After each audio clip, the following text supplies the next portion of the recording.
చూద్దాం. మంత్రి కొండా సురేఖ మాజీ ఓఎస్డీ సుమంత్ పై కేసు నమోదు చేసింది. అయితే ఓ వ్యాపారి 10 కోట్లు ఇవ్వాలని బెదిరించినట్లు ఆరోపణలు ఉన్నాయి. కాగా డబ్బులు ఇవ్వకపోవడంతో ఇనుపరాడ్లతో దాడి చేసినట్లు వ్యాపారి చెబుతున్నారు.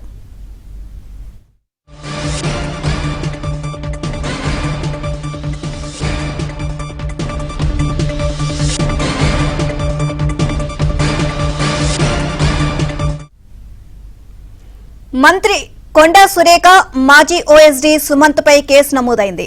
ఓ వ్యాపారిని 10 కోట్లు ఇవ్వాలి అని బెదిరించినట్లు ఆరోపణలు ఉన్నాయి. కాగా డబ్బులు ఇవ్వకపోవడంపై ఇనుపరాడ్లతో దాడి చేసినట్లు వ్యాపారి చెబుతున్నారు.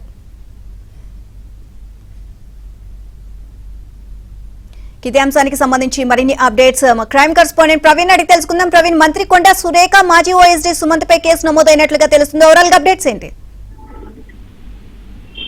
మంత్రి కొండా సురేఖ మాజీ ఓఎస్డీగా పనిచేసినటువంటి సుమంత్ పైన ప్రస్తుతం కేసు నమోదైంది. ముఖ్యంగా బాధితుడు మేడిపల్లి పోలీస్ స్టేషన్ లో కంప్లైంట్ చేయడంతో మేడిపల్లి పోలీసులు కేసు నమోదు చేసిన తర్వాత దాన్ని 0 ఎఫ్ఐఆర్ నమోదు చేసి కేసును జూబ్లీహిల్స్ పోలీస్ స్టేషన్ కు ట్రాన్స్ఫర్ చేశారు. ప్రస్తుతం అటెంప్ట్ మర్డర్ కింద కేసు నమోదు చేయడం జరిగింది.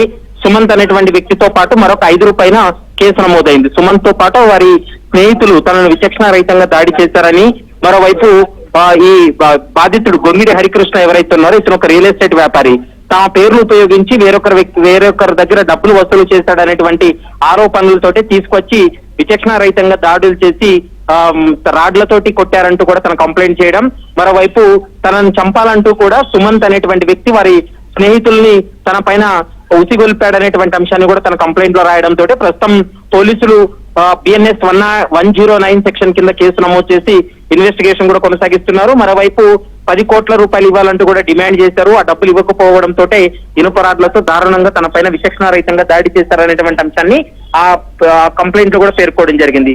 పోలీసులు కూడా పూర్తి స్థాయిలో సుమంత్ తో పాటు మరొక 5 కేసు నమోదు చేసి ఇన్వెస్టిగేషన్ అయితే కొనసాగిస్తున్నారని చెప్పుకోవచ్చు. Right, thank you Praveen.